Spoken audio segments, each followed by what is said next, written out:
¿Por qué Jimmy Morales no asistió al debate de Canal Antigua? El 31 de mayo, Jimmy Morales participó en Destino 2016. En esa ocasión respondió a preguntas de Quique Godoy, Pedro Trujillo, Carmen Ortiz, Gustavo Berganza, Juan Luis Font y Cristian Castillo. En aquel entonces las encuestas lo posicionaban en un tercer lugar con un 10.4%, a una gran distancia del líder y de la UNE. El 27 de septiembre, acompañado de su vicepresidenciable Jafet Cabrera, asistió de nuevo a esta casa y en esta ocasión aceptó con toda tranquilidad y ante las cámaras de Canal Antigua la invitación para realizar un debate. ¿Estaría usted dispuesto a participar en un debate presidencial auspiciado por el Canal Antigua, frente a las cámaras del Canal Antigua, con Sandra Torres? Toda la vida he estado dispuesto, incluso hace poquito hubo un debate y yo sí asistí. La respuesta entonces, sí. Organizamos el debate en Canal Antigua, dentro de muy poco usted tendrá noticia de este debate presidencial entre Jimmy Morales y la candidata del partido UNE, Sandra Torres. Posterior a esa propuesta, el equipo de Canal Antigua se acercó al candidato para definir los detalles. De hecho, fue el equipo de Morales quien definió la fecha entre dos opciones y también el único equipo, quien a diferencia de la UNE solicitó cambios en las reglas. Específicamente pidieron que el moderador no pudiera preguntar. A pesar de estas condiciones y al compromiso que hizo frente a las cámaras de Canal Antigua, tan solo un día antes del debate, Morales no confirmó su participación y afirmó que mañana veremos. No sabemos todavía. Hoy es un día importante, vamos a salir el día de hoy y mañana veremos qué hacemos mañana. Pero sí participará. Mañana veremos qué pasará mañana. Este martes 20 de octubre, lo que el candidato Morales le ofrece a la audiencia guatemalteca del medio líder en opinión en vez de respuestas es su ausencia. Vamos a las redes, estamos con Destino Debate como nuestro hashtag de la noche. Tenemos muchos mensajes, la verdad. Veamos, Sofía, pobre Jimmy Morales no puede dar la cara para no ir a un debate. William nos dice, por no llegar a su debate, ya es un político tradicional. O sea, a ver, yo lo planteaba ayer, que me convencía la idea, por ejemplo, que plantea el licenciado Daniel Hirin de la Universidad Francisco Marroquín, de que para mí él es un outsider, más no un antisistema. Y creo que pues no hay mayor discusión al respecto. A Morales se le subieron los humos demasiado rápido, arrogante, engreído y con áreas de superioridad. Julio, yo creo que es indispensable reinventar el sistema político en Guatemala, romper paradigmas, ser claro y directo en su gestión. María nos dice, al final Jimmy Morales perdió puntos, no votaré por él. Edgar, hasta me dan ganas de votar por Sandra. No me parece para nada como candidata. Al ver la cobardía de Jimmy Morales, nos dice Francisco, ¿qué planes de gobierno si no tienen? Y Luis dice, no se puede hablar de quienes no se pueden defender, él tendrá sus razones. Sebastián, Jimmy ni plan de gobierno estructurado tiene, no se puede llegar a la presidencia así. Jorge Solo, el activista, nos dice, yo le doy 4 a Sandra Torres en Destino Debate, a Jimmy Morales le habría dado menos, es lo que plantea el activista Jorge Solo.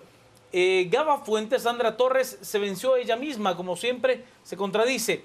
Luis Fernández, no se puede gobernar sin un plan de gobierno definido como lo tiene Sandra Torres. Y Diego, le doy un -10 a la participación de Sandra Torres. Maritza, es obvio que es un plan ambicioso, pero hay un plan de Sandra Torres. Jimmy ni plan tiene. Y Hans nos plantea, no llegó y va a perder por no ser humilde. Parte de los mensajes. Entramos al análisis directo, licenciado Ortiz. Gracias, Juan Carlos. Varias cosas, síguense ustedes. Ya hablamos de lo de Jimmy, quisiera dejarlo a un lado para no ahondar más en el tema. Quisiera entrar concretamente a lo que se discutió. Le hago la primera pregunta a usted como abogado. A uno de los temas que a mí me pareció toral fue el de la conformación de Corte Suprema de Justicia. Me pareció toral en cuanto a la argumentación de Sandra Torres de hablar de reforzar el sistema de comisiones de postulación y evitar la votación en el Congreso de la República y llegar al punto de tener jueces vitalicios. ¿Lo escucho, Lick? Sí, es un tema justamente con el que iba a empezar, que lo tenía aquí anotado, de los temas que ella dijo. Estoy de acuerdo, yo lo he planteado aquí muchas veces, que básicamente uno de los temas esenciales para la reforma judicial tiene que ver con los jueces vitalicios. Lo que pasa es que no es el único tema. Exacto. Entonces, un punto positivo, pero creo que se queda corta en otros temas. Aquí lo importante es cómo reestructurar el proceso de designación de la Corte Suprema de Justicia. El hecho de que el Congreso nombre en última instancia a las Cortes tiene que ver con un principio de división de poderes. O sea, la designación se hace por una comisión de postulación y el nombramiento viene de la Cámara Legislativa. Y por una representación del voto popular. Claro. Exactamente, porque es la Cámara que teóricamente representa al pueblo. Entonces ahí tengo una duda de decir, ok, sería una innovación bien sui generis en el sistema republicano, porque teóricamente lo normal es que la Cámara Legislativa designa a los jueces en última instancia, pero no está muy claro cuál sería el proceso previo, porque a mí a mí me preocupa menos que el Congreso nombre, me preocupa más cuáles son los filtros previos para llegar a la terna o a la nómina que se va a presentar al Congreso. Una opción que ya se había planteado en varias propuestas es la del sorteo, ¿no? Que el Congreso sorteara de alguna forma la nómina, y por sorteo que hacen los 5, 7, 13 magistrados que fueran en cada caso, y así evitar de lo el que filtro. le mandaron a una comisión de postulación, porque si, más o menos como la que está conformada ahora. podría modificarse eso, que yo creo que es un problema, porque Es que sí. que esté San Carlos, que estén los jueces, o sea, obviamente es un tema importante. Sacar a las universidades de eso. Eso no, sí, No tiene por qué estar No solo la academia metida universidades, ahí. sino que también algunos cuerpos colegiados. pero sí le falta otros temas. Colegio de abogados, o sea, Sí. a ver, yo no soy abogado, pero entiendo que durante el año pasado, pues hubo serias críticas al sistema de comisiones de postulación, Sí. al punto de que en este espacio se le llamó un fracaso total durante varias semanas. Yo creo que la pata coja de la propuesta de Sandra sería cuál es, o sea, la idea es muy superficial, está bien, jueces vitalicios, yo estoy de acuerdo, más de acuerdo no puedo estar. Luego es cómo vas a conformar la comisión de postulación si se usa ese sistema, y segundo, cuál va a ser el mecanismo de remoción, eso no lo mencionó. Si vas a optar por un sistema de jueces vitalicios, no se puede hablar de eso sin hablar de un sistema, pero muy eficiente de remociones, porque lo vas a tener ahí para siempre. Claro. Entonces los sistemas que funcionan lo hacen a través de un consejo de la magistratura, que es lo que usualmente se plantea como comité disciplinador y fiscalizador de la función jurisdiccional. Eso es esencial, y ese mismo consejo podría estar interviniendo en la designación de jueces, pero no lo dijo. Y que también tiene No lo mucho dijo. que ver con irle disminuyendo las funciones administrativas que tienen muchos de los magistrados que están dirigiendo la Corte, que hasta el momento el 80% de sus funciones se reducen a funciones administrativas, que lo que hacen es que se generen incoherencias en la ley de la carrera judicial, que también debe ser un tema que no fue abordado tampoco, en el sentido que hasta el momento nos está diciendo de qué manera puede uno modificar los filtros previos, que son los que dice Edgar, con respecto a que de verdad sean los más capacitados y no de una manera política los que puedan empezar a tener ya una posibilidad de siquiera aspirar al cargo. Desde ahí hay que iniciar, y por otro lado, ver de qué manera se va a ir despolitizando la manera en la que se ha ido conformando la comisión de postulación. Allí hay un cuerpo de poder impresionante que se va subdividiendo, por supuesto, con cada uno de los integrantes y a los gremios que va representando. De esa manera, lo único que presenta y que ha sido lo que hemos venido discutiendo y criticando desde hace mucho tiempo aquí en este espacio es que lo que se hace es darle mayor poder y caudal político a algunos cuerpos, y la negociación para otros cuerpos paralelos es aún más fácil porque son pocos y ya conocidos los que siempre van a estar ahí. Lo escucho, Mario. Yo creo que cuando Sandra Torres habla de que ella está comprometida con realizar los cambios que la población está demandando, se queda vacía en decir realmente qué cambio. O sea, va a proponer una reforma política. ¿En qué sentido? En algunas leyes, proponer un debate, discutir, realmente reformar la Constitución. Y creo yo que, por ejemplo, en el tema de las comisiones de postulación, yo sí creo que la academia nada tiene que estar haciendo ahí. Creo que de verdad se ha politizado. Y es que miren, desde que el Colegio de Abogados y Notarios, desde que la Rectoría de la San Carlos, desde esos espacios empiezan, digamos, las cooptaciones para llegar a las comisiones de postulación. O sea, de verdad, no es digamos, al azar de que existan este montón de universidades en proceso para que se les autoricen, y lo primero que salen a crear son facultades de derecho donde realmente, o sea, no hay más que una facultad de Derecho para tener incidencia en las comisiones de postulación.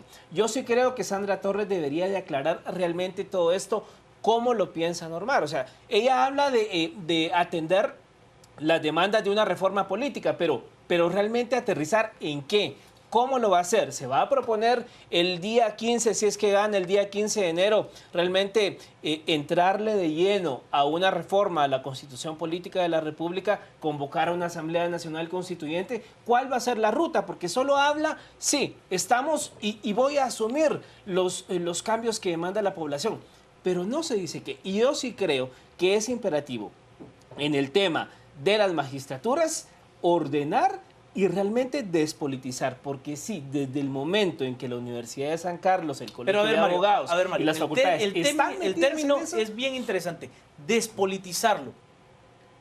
Si usted lo lleva al Congreso de la República es una decisión netamente política. Porque es un órgano político. Claro. Pero, a ver, un órgano político que es electo por voto popular. Sí. Si a nosotros nos parece o no nos parece que nos representan, eso es otro término. Estamos hablando del deber ser, de esa representación del voto popular.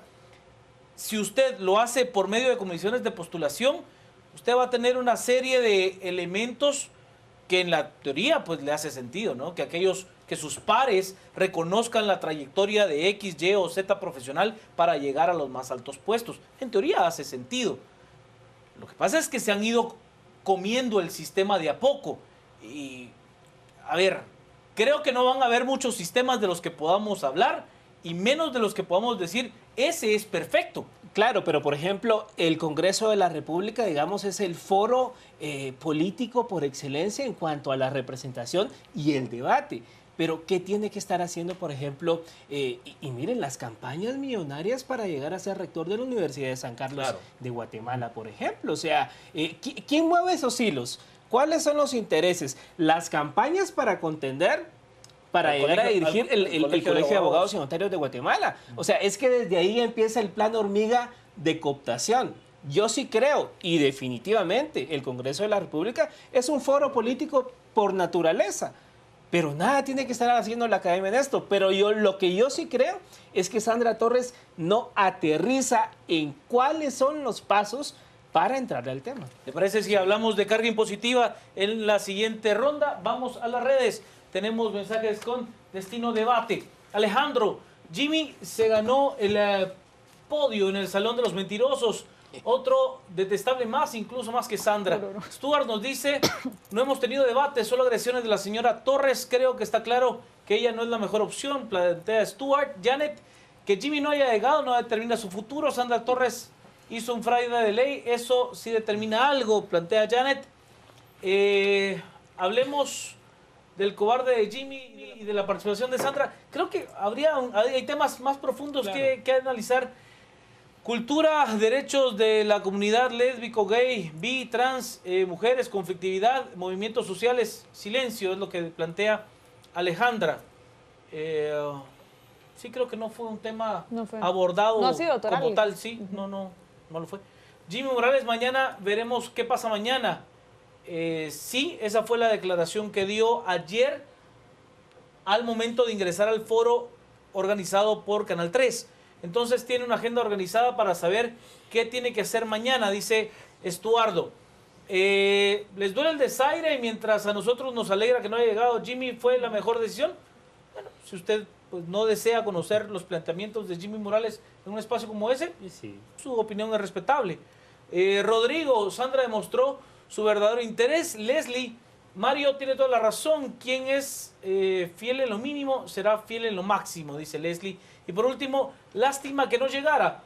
Falta de respeto a los televidentes, a los guatemaltecos. Y si gana, que eso nos espere.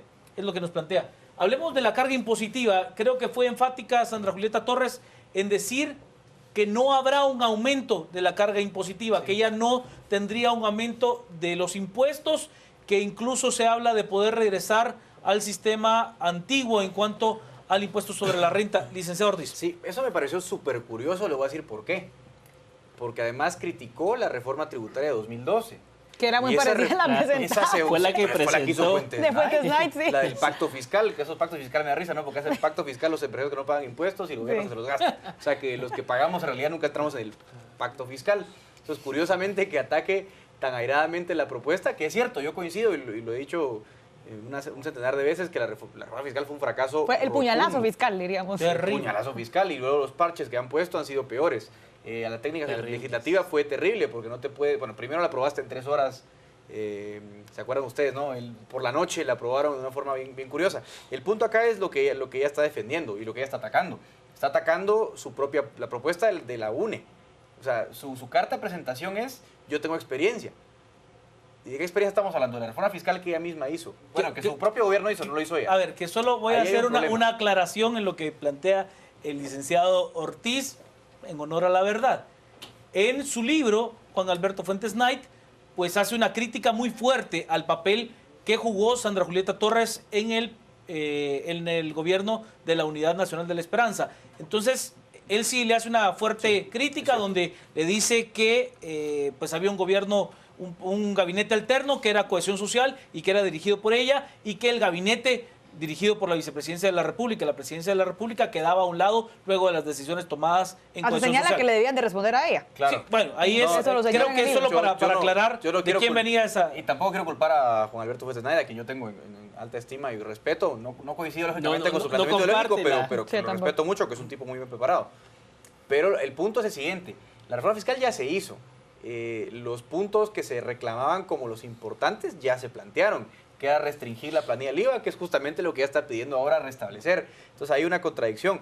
La contradicción segunda tiene que ver con su planteamiento de aumentar la carga, o sea, aumentar la recaudación como porcentaje del Producto Interno Bruto. Ahí hay 2 opciones. O hay gente que está evadiendo, lo cual pues puede ser, pero no me parece muy plausible. Yo estaba calculando, por ejemplo, un indicador que rara vez se calcula. Calculaba yo cuánto se paga como porcentaje del Producto Interno Bruto del impuesto sobre la renta pagado por las corporaciones, y más o menos se paga lo mismo que en un país desarrollado. Se paga el 2.8% de ISR sobre PIB. Lo mismo que en Estados Unidos, que en Francia, que en Inglaterra. O sea, ahí no hay un foco, digamos, de que las corporaciones evaden. Por lo menos, si lo evaden, pues no vas a aumentar demasiado la carga tributaria porque no hay por dónde. Entonces, luego ella habla de ampliar la base, que es donde ella parece hacer la salvaguardia de su aparente contradicción. La pregunta es ¿cómo? Porque yo me lo he planteado 88 veces, ¿cómo ampliar la base? Yo lo puedo decir, pero ¿a quién le vas a cobrar impuestos? Al que tenga la capacidad de pagarlos. Si no los puede pagar... Porque no va a subir impuestos. Mercado informal, ¿A quién le va a cobrar? Claro. ¿Cómo le va a cobrar entonces a los informales? ¿Cómo le va a cobrar a la renta del trabajo? Porque fíjense, están exentos, o sea, no pagan ISR todos los que ingresen menos de 5,000 quetzales por mes. Le vas a cobrar a los que ingresan menos. Y claro, a eso me refiero. Y al final creo yo que también se queda, digamos, en el mismo discurso y frases atrayentes y lo que la gente quiere escuchar. No vamos a aumentar impuestos. Esa es una frase. Pero lo mismo dijo Otto Pérez Molina. Molina. ¿Y quiénes somos los que estamos sosteniendo realmente la tributación en este país? La clase media. Es exactamente el mismo grueso de la población asalariada, los que trabajan por servicios profesionales y técnicos. O sea, no sale de ahí quienes sostienen los tributos de este país. Y Sandra Torres pareciera que tampoco tiene pensado salirse de ese margen. Que a ver, que si lo analizamos comunicacionalmente dentro del público objetivo que estaba pendiente de este espacio de interacción televisiva, sería ese público, ¿no? El ciudadano de clase media, media aspiracional, que tiene un trabajo profesional, que intenta pues pagar constantemente sus impuestos para estar al día, y a ese ciudadano es el que sistemáticamente se le ha ido apretando la tuerca, ¿no? Y ojo, solo otra cuestión. ¿Es mentira realmente que la carga tributaria se cayó? O sea, la gente sigue pagando. Deje usted de pagar un mes sus impuestos. Pero sí, perdón, que te interrumpas. Lo que sí se cayó fueron las proyecciones. Las proyecciones, claro. Las proyecciones clarísimo. Bastante conservadoras, por cierto. Estamos claros. Ana Lucía. Bueno, pues a mí también me sorprendió mucho en la contradicción que hace cuando ella viene y critica el puñalazo fiscal que fue recientemente aprobado en el gobierno del Partido Patriota por las mismas razones, precisamente porque fue propuesta en su momento cuando estaba el gobierno de Álvaro Colom en funciones y ella pues tenía cierta injerencia fuerte dentro de ese mismo gobierno. Sin embargo, también quedan muchas dudas con respecto a la forma en la que se quiere fortalecer la Superintendencia de Administración Tributaria. No se ha dicho de qué manera se va a buscar que alcance más en toda la República de Guatemala y que además eduque y haga mucho más fácil la forma de pago de todos los contribuyentes. Ese es uno de los puntos importantes que siempre se debe abordar porque normalmente es la queja del ciudadano guatemalteco. Y por otro lado, y como último, porque ya lo han abordado, es con el tema del mercado informal, que tampoco se ha contemplado en su planteamiento o su postura. Sabemos que normalmente hay poco tiempo, pero debería de ser uno de los puntos torales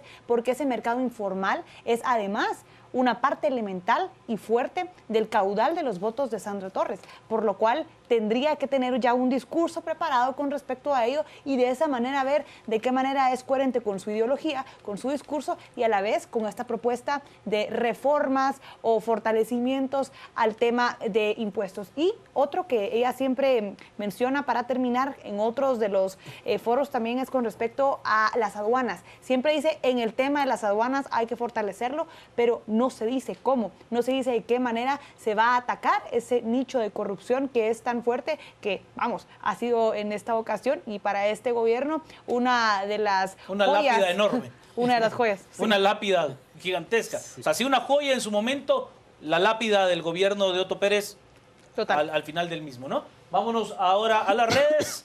Estamos con Destino Debate como nuestro hashtag de la noche. También tuiteando con nosotros el licenciado Cristes Manolo Castillo desde este espacio. Brenny nos dice, hay gente que no sabe hacer dos cosas al mismo tiempo, por ejemplo, prompter y cumplir. Ese es Jimmy Morales, nos dice. Ok. Heidi, a estas alturas, lejos de inclinarme a un candidato, me decepcionó. Dice Heidi, es que Jimmy Morales solo va a los arrebatos. Rosemary nos dice, con esa actitud de Jimmy de arrogancia demuestra cómo podría ser si llega a ser presidente. Carlos, ¿con qué tipo de empresas hará Sandra la alianza para los subsidios de mi primer empleo? Ella habló de inglés, call centers. Sí, esa ha sido en buena medida su propuesta. Ese creo que va a ser un tema importante. ¿Les parece si hablamos de educación y empleo? Sí. En la siguiente. Enrique Navega nos dice, él es el director del diario digital Plaza Pública. La idea de Torres sobre la carrera vitalicia de los jueces, buen punto de partida. Lástima que no es cosa del Ejecutivo, ¿no? Es lo que plantea Enrique Naveda como su crítica al tema. Ya le decía, director del diario digital Plaza Pública. Daniela, debe eliminar programas sociales y crear trabajos para seguir manteniendo gente ociosa, menos los ancianos, dice Daniela. Estos debates no cuestionan, no exigen el cómo de los candidatos, solo sirven para confirmar la incapacidad de ambos, es lo que nos dice Byron. Y por último, Sandra Torres, la apuesta a la prevención y no a la represión. Eso es favorable para la paz y el desarrollo del país. Licenciado Ortiz. Sí, a ver, hay varios temas en la palestra. Otro tema tal vez interesante debe ser el de la educación plurilingüe. Ella es un tema que a mí me parece, yo sí soy muy sincero en ese espacio, que no, el tema educativo es un tema que yo prácticamente no manejo y por lo tanto soy muy prudente opinando. Pero es un tema delicado porque, a ver, primero es costoso y segundo, nos guste o no nos guste, la Constitución dice que el idioma oficial es el español. Entonces la educación tiene que ser principalmente en el idioma castellano. Y pues sin perjuicio de respetar las lenguas que haya de los pueblos originarios. Pasa que también ya son idiomas en su mayoría, ya tienen escritura, claro, ya tienen... Pero salvo el cachiquel, el quiché y el quechí, que son las tres grandes lenguas, pues hay una serie también de lenguas minoritarias, el xinca, por ejemplo, que no llega ni al centenar de... El Canjobal, ¿no? Por ejemplo. O sea, ¿qué vas a hacer en ese momento? ¿Vas a producir libros en xinca? ¿Y cómo garantizar también la calidad de la preparación de los pocos maestros que van a conocer? Bueno, yo ahí sí disiento, porque sí está comprobado que cuando desde pequeños las personas en su lengua materna aprenden, absorben mejor el aprendizaje. Yo lo que creo, y no es tan difícil, yo creo que no sería difícil. El problema es que caemos a lo mismo. ¿Cómo hacerlo? Porque realmente profesores que hablen y que sean de la comunidad existen. O sea, gente que realmente pueda impartir las clases en ese idioma existen. Yo lo que creo que aquí lo que se debería hacer es... Miren, en otros países es imperativo, por ejemplo, hablar el idioma oficial y dos idiomas más. O sea, creo yo que sería una cuestión de armar una estrategia, decirnos cómo hacerlo, pero creo yo que no sería tan difícil. Aprender el español, obviamente, el inglés y la lengua materna, porque sí creo yo que se absorbe mejor el conocimiento y está comprobado que cuando aprendes yo estoy de acuerdo en lo que plantea Mario. Yo creo que lamentablemente, y no es que tenga nada en contra de la educación plurilingüe, me parece que sería un avance cuantitativo y cualitativo muy importante para el desarrollo educativo guatemalteco. Primero tenemos que basarnos de verdad en la estructura. Sí. Nuestra infraestructura educativa es muy mala, muy deficiente. Aún hay niños que no cuentan con los recursos mínimos para poder impartir clases. El sistema magisterial tiene que tener un cambio importante porque efectivamente los resultados no son los deseables, lamentablemente, porque no hay sociedad que pueda progresar si no es a través del fortalecimiento de un sistema educativo público y esa diferenciación que existe para aquellos que tributamos, que tenemos que contribuir para el sistema educativo nacional, pero que a la vez tenemos que venir y pagar por una educación privada para nuestros hijos. Creo que ahí hay un tema muy importante a poder superar. Yo señalo dos cosas. Una que creo que está implícita en lo que decías, Juan Carlos. Primero, es costoso. Yo creo que la educación plurilingüe está muy lejos en el horizonte de lo lograble a corto plazo. Lo primero es que los maestros que imparten matemáticas ganan la prueba numérica. Sí. La ganan en menos del 10%. Sí. O sea, empecemos por ahí. La lenguaje el 18%. Entonces, cuando me dicen, amigo, yo soy plurilingüe, digo, pero si no ganan ni siquiera la prueba en castellano, los profesores que imparten hoy lengua castellana, estamos en un problema todavía más lejos en el horizonte que la educación plurilingüe. Total. Y en segundo lugar, si vas a poner educación plurilingüe, tienes un pequeño problema. Pensemos en la migración, o sea, todos somos guatemaltecos, pero yo a duras penas mastico el quechí porque crecí en la Verapaz, pero ¿qué pasa si un quechí se migra al quiché y le tocará estudiar en lengua quiché? Porque ese es el problema que tenés. Yo te lo pongo porque, por ejemplo, en España yo lo veía mucho. Cuando la gente iba a Cataluña, la gente andaluza, madrileña, te tocaba aprender catalán. Te toca a ti aprender quechí si vas a la Verapaz y si te mudas luego a Izabal vas a aprender... O sea, ¿y dónde están es un problema complicado, o sea, yo digo más allá de lo ideológico, es un tema operativamente bien complicado. Y Edgar, ¿dónde está ahí también las proyecciones de las nuevas ciudades que haya propuesto el plan del CATUM? El CATUM ha ya señalado y ha proyectado también cuál sería esa ruta migratoria posible de parte de diferentes departamentos hacia no la capital, sino que otros lugares en los cuales podrían ellos empezarse a desarrollar de mejor manera. Partiendo de eso, no se podría invertir tanto, al menos en este momento, en una educación plurilingüe cuando todavía no sabemos de verdad hacia qué ruta van a ir las personas y si entonces el proceso educativo tendría que reiniciarse. Pero siempre hablando en el tema de educación, también algo que le faltó a Sandra Torres, además de no abordar exhaustivamente y de manera certera la forma en la que se estarían preparando a los maestros, es el hecho de la relación con los sindicatos del Ministerio de Educación, sobre todo contemplando que más del 80% del presupuesto de la cartera educativa va destinada al pago de maestros, a los costos operativos. Y partiendo de eso, estamos hablando solo del 20% que quizás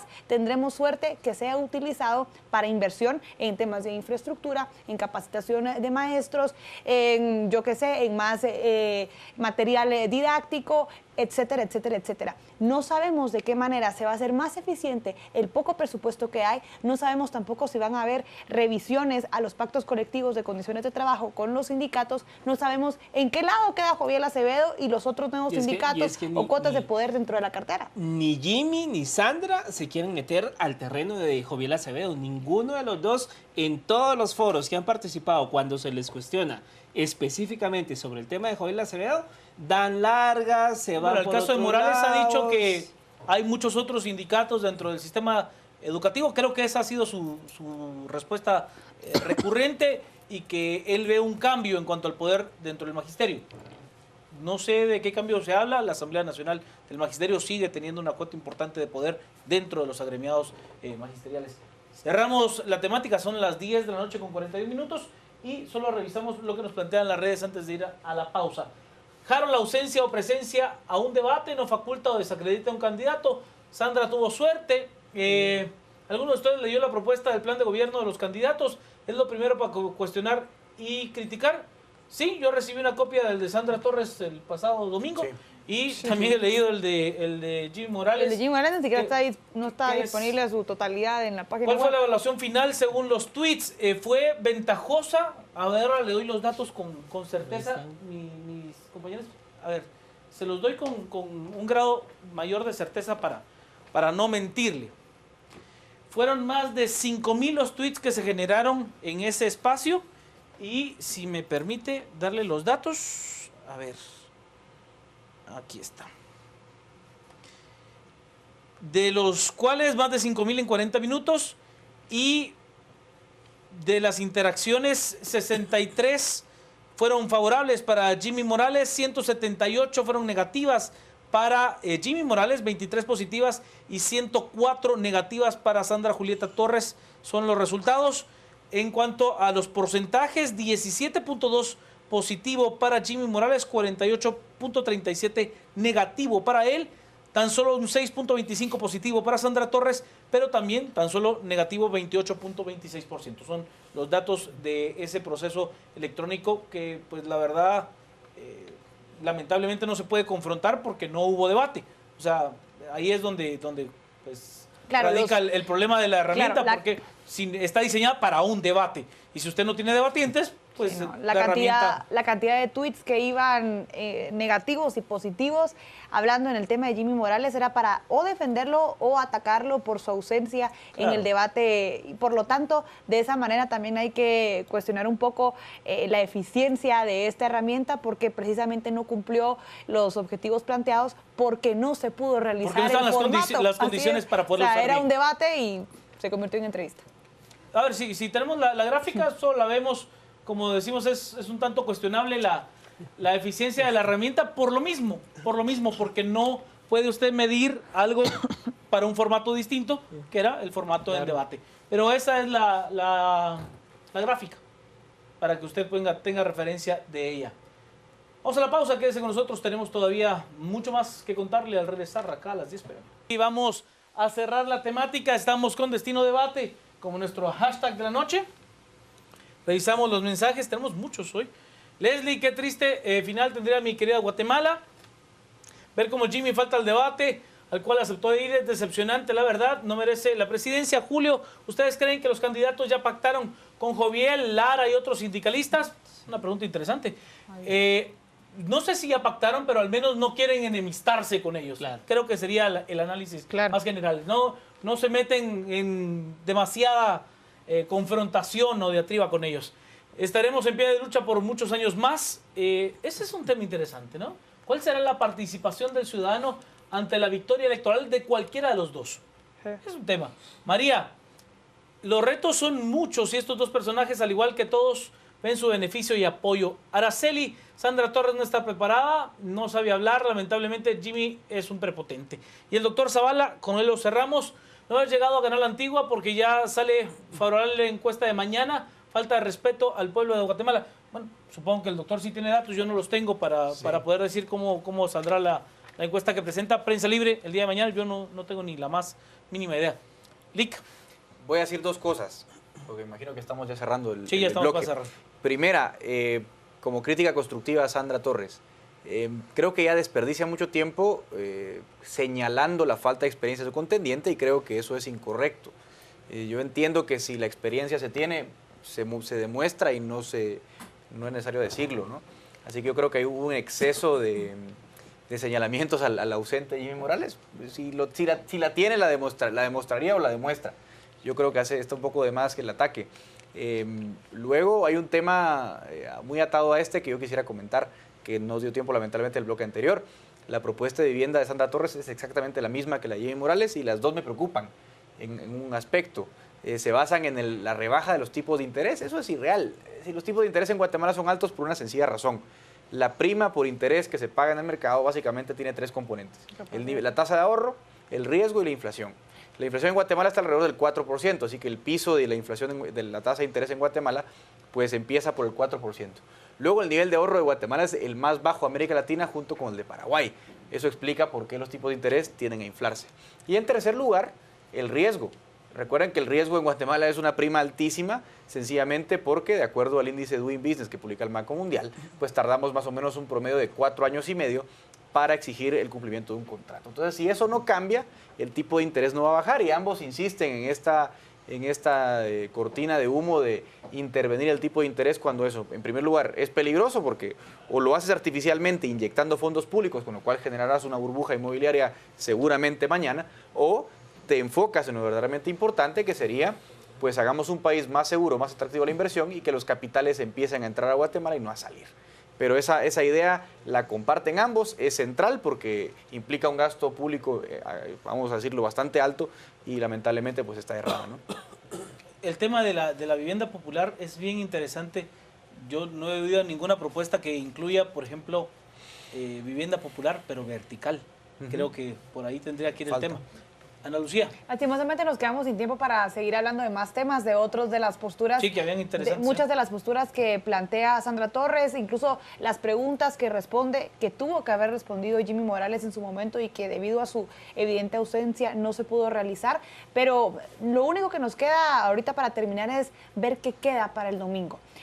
Algo que no se ha comentado es que a raíz de estos últimos días y a raíz de las diferentes actitudes de parte de ambos candidatos, los niveles de abstencionismo con respecto a no ir a votar el domingo, proyecto yo que irán aumentando mucho más, sobre todo en cabeceras departamentales y en la ciudad de Guatemala. Lo hemos medido en redes sociales, muchas personas han criticado también la actitud de Jimmy Morales, no solo la reacción visceral del día de ayer en el debate de canales abiertos, sino que también la ausencia de hoy y que además ha rechazado también su participación mañana en otro foro de pueblos mayas que había sido organizado en su momento y que sería televisado por TV Azteca, ahora ya ha sido cancelado. Solo quedará, como él mismo lo anunció en su video, que estará participando en uno más. Sabremos por qué solo ha decidido participar en ese. Lo cierto es que sí termino diciendo que lo que ha pasado en este día deja muy en mal al candidato Jimmy Morales al no asistir, la forma en la que anuncia que iba a ausentarse al foro, creo yo que sí deja mucho que desear. Y termino con este punto porque ha sido los comentarios más recurridos en nuestras cuentas de redes sociales y por eso hay que decir que esperamos ver qué pasará el domingo a raíz de todo esto último que ha venido pasando. En la primera vuelta, una semana bastó para que todo el escenario político cambiara. Mario.